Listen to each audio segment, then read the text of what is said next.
Hello everyone, welcome to my channel. Today I'm going to talk about bisphosphonates and how it causes osteonecrosis and what are the ways that this whole situation can be prevented is what we are going to learn in this today's class. So let's begin. First of all, why do we use bisphosphonates? So let me give you a quick explanation about how this drug really works. So what happens is there's always osteoclast, that is osteo means bone, clast means resorbing cells, and osteoblasts, which are the bone forming cells acting in our body.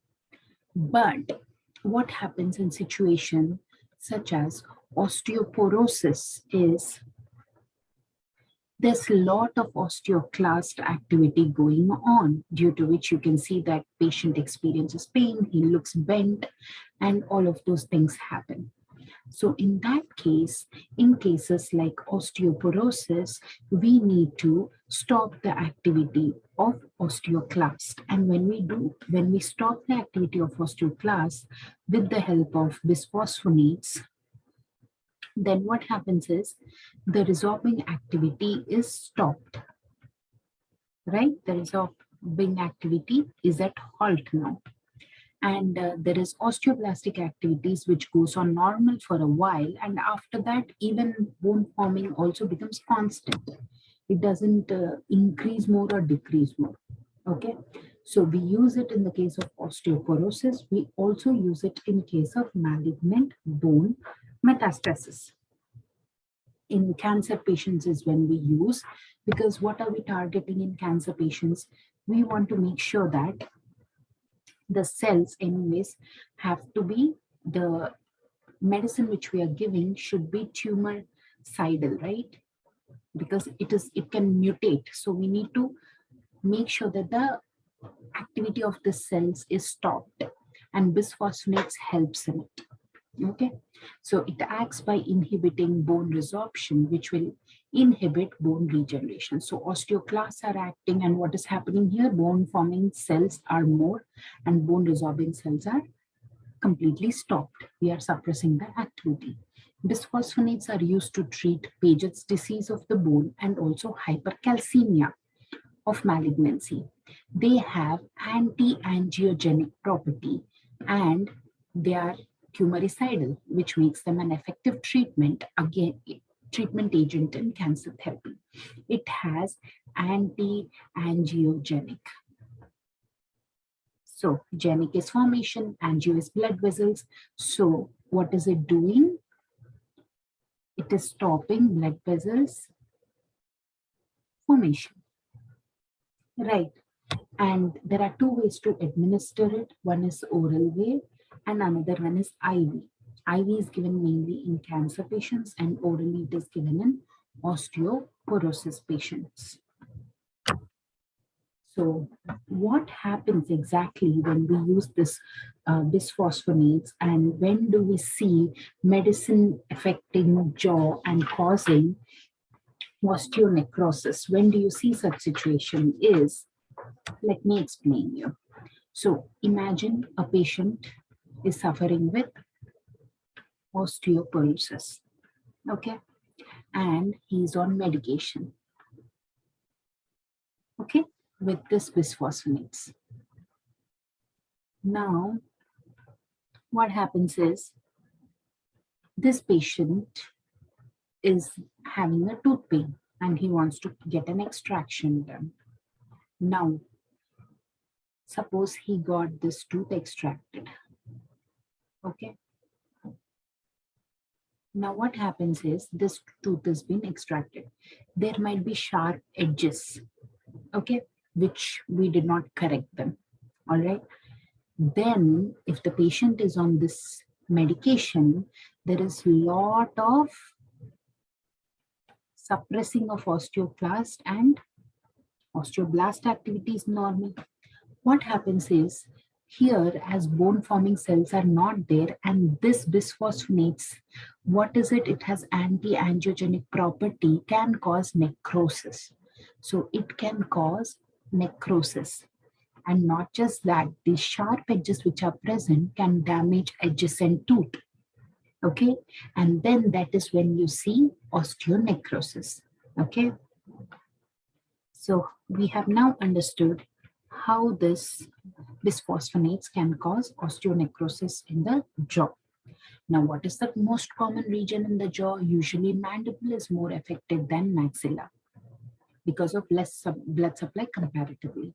Okay, and also one thing to remember is posteriors are more affected than anteriors. Okay, so let's see the notes. It affects the jaw.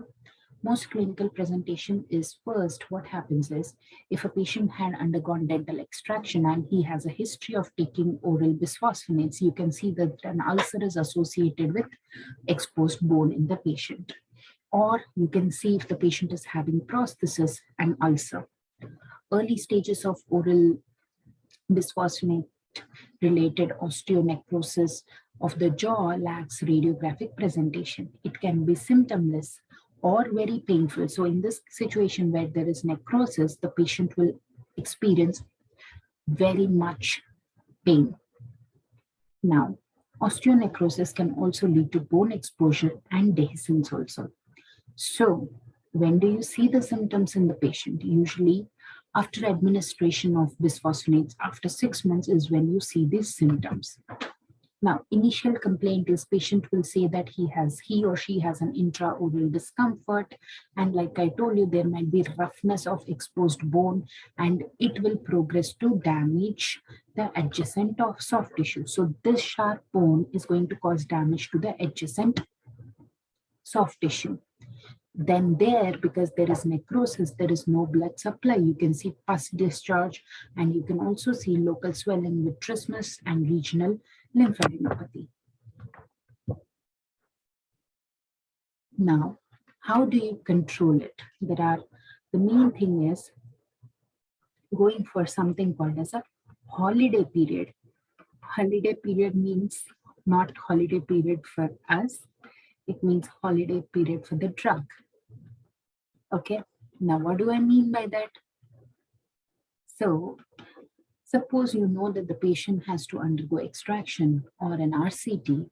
What do is you talk to the physician and make sure that the patient is not taking the medication for 6 months, and you give this break for the patients, and then you do the procedure so that you make sure that everything is healed and there are no sharp edges and there is no chance of infections. Or if the patient did not start the treatment yet with bisphosphonates, those patients first are advised to see the dentist and undergo all the procedures, invasive procedures, whatever the patient needs, and then they can go for the bisphosphonates. Because once bisphosphonates treatment has started, it means the patient, like for example, in the cancer patient, already the patient's immune, if his or her immunity is compromised.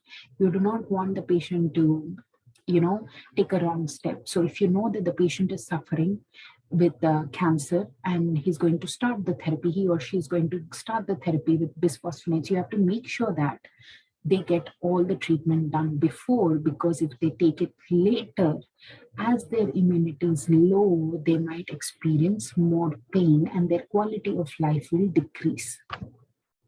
Okay, now coming to pharmacokinetics of oral bisphosphonates. So oral bisphosphonates have much lower bioavailability than IV. And these bisphosphonates have high affinity to calcium, iron, and magnesium in the intestinal tract. Okay, and it concentrates more in trabecular bone than cortical bone. It can stay from 10 hours to 10 years. So oral bisphosphonates have very much lower bioavailability and IV has a higher rate. And let me tell you something. Bisphosphonates that have nitrogen side groups are the one that are very much dangerous. They are very highly potent. So oral bisphosphonates without the nitrogen side groups are not potent and they can be used safely. Now coming to pharmacodynamics, oral bisphosphonate is a synthetic analog of inorganic pyrophosphate. So it is a synthetic analog of inorganic pyrophosphate and it has high efficiency for calcium. Okay, it remains in an inactive stage, later becomes active only. So it is always is in a dormant stage. Okay, it is inactive. Only when it is in active form, when it binds only, it becomes active. Okay, like I told you, what does this drug do? This bisphosphonate binds to osteoclast and it will cause its death. That is, it causes cell-mediated death or apoptosis. Okay, and like I have told you, nitrogen side groups increase potency by inhibiting something called as farnesyl pyrophosphate synthase. Osteoblastic activity and bone healing may decrease as well as with chronic use.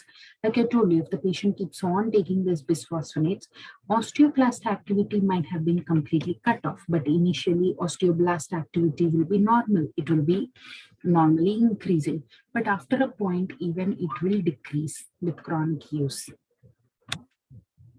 Now, medication-related osteonecrosis of the jaw.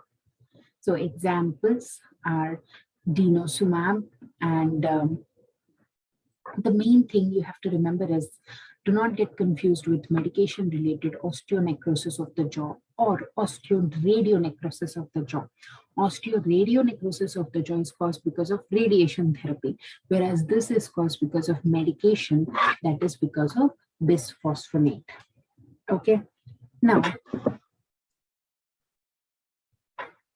easy way to remember oral bisphosphonates is they usually end with dronate at the end, like risdronate and ibandronate. Okay, so this is how we remember. Now,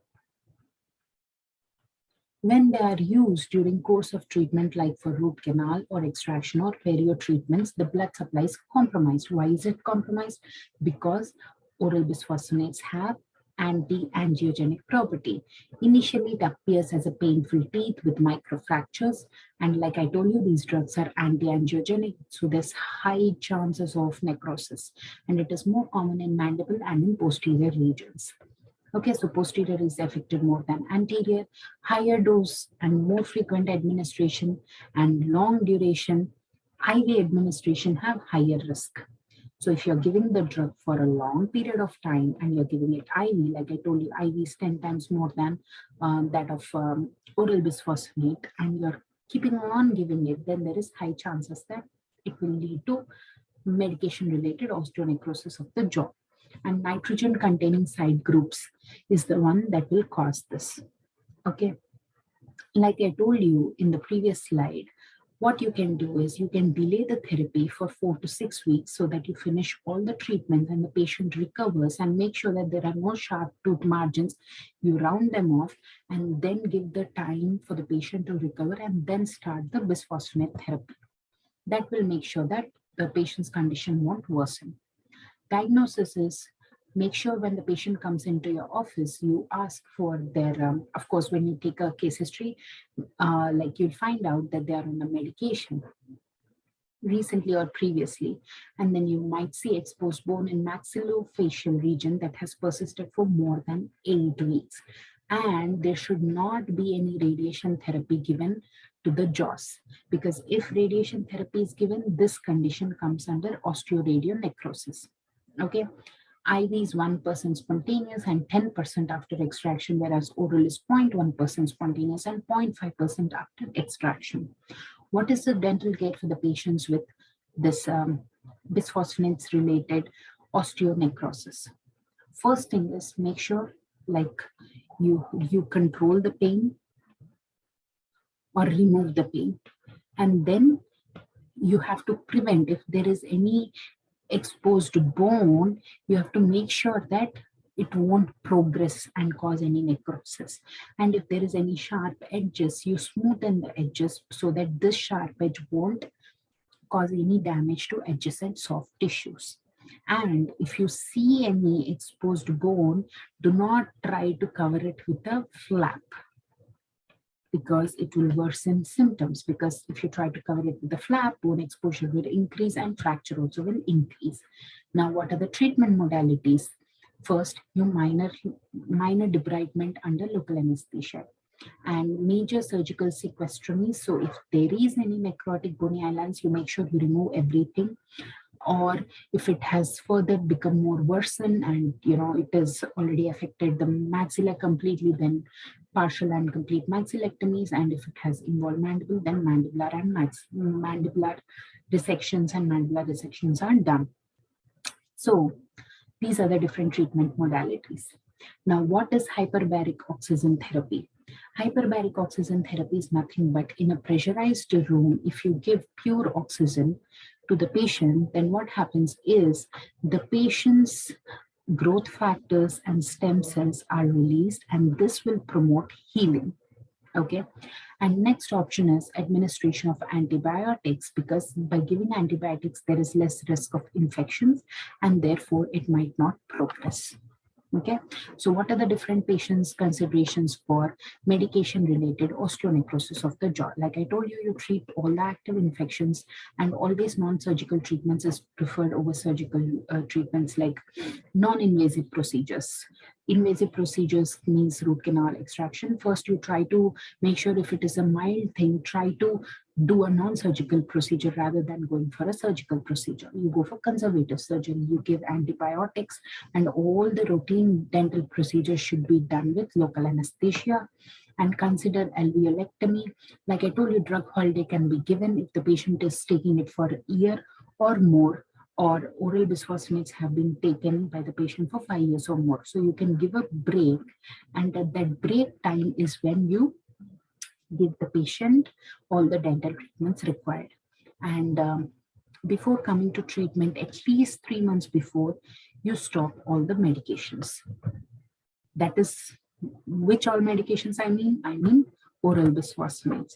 And if there is an active medication-related osteonecrosis of the jaw, you always go for a Clorox wash, local debridement, hyperbaric oxygen, and aggressive use of systemic antibiotics depending on the severity of the disease. If it's a mild, you give little. If it's severe, you give more antibiotics, and you irrigate with local anesthesia. You irrigate with local antibiotics. Okay. So that is about osteonecrosis. So what we have learned in osteonecrosis, here in this diagram, you can actually see how necrotic this area looks. Right. So what we have learned in today's topic, we have learned that bisphosphonates, when used orally, it is used in case of osteoporosis, and IV, it is used in cancer patients. What it does is it will make sure that it will suppress the activity of osteoclasts and thereby stopping the bone resorbing cells activity. But that can affect the jaw and cause necrosis, and bone exposure and dehiscence can be seen. So best thing to do is giving a holiday period, break from the oral bisphosphonates, and then treating the patients. Okay, so how do you, if suppose a patient is taking oral bisphosphonates and then has some exposed bone, never try to cover it with the flap, because it will lead to more damage than any good. And always, if you know that the patient is going to start oral bisphosphonates, it's better to finish all the treatments and give time for the tooth to recover and then start the bisphosphonates. And how does this bisphosphonates act on osteoclasts? They cause apoptosis, that is cell death. Okay, and posteriors are more affected than anterior, mandible is more affected than maxilla. Now, another factor we need to remember is if there are any rough edges, you have to make sure that it is rounded up, or else it will cause damage to adjacent tissue. And treatment modalities is debridement and making sure that the infection doesn't get progressed. And if infection is progressed, then you have to remove the infected part. Hyperbaric oxygen therapy can be given. And HBO therapy is actually only given at a particular conditions. It is not needed for patients with oral bisphosphonates, but there is an exception. Old age patients and immunocompromised patients can be given HBO therapy. Okay, so that's it for today. Thanks for watching, and please do share and subscribe to my channel. And in case you have enjoyed the video, please do leave a like, comment, and share it. Thank you.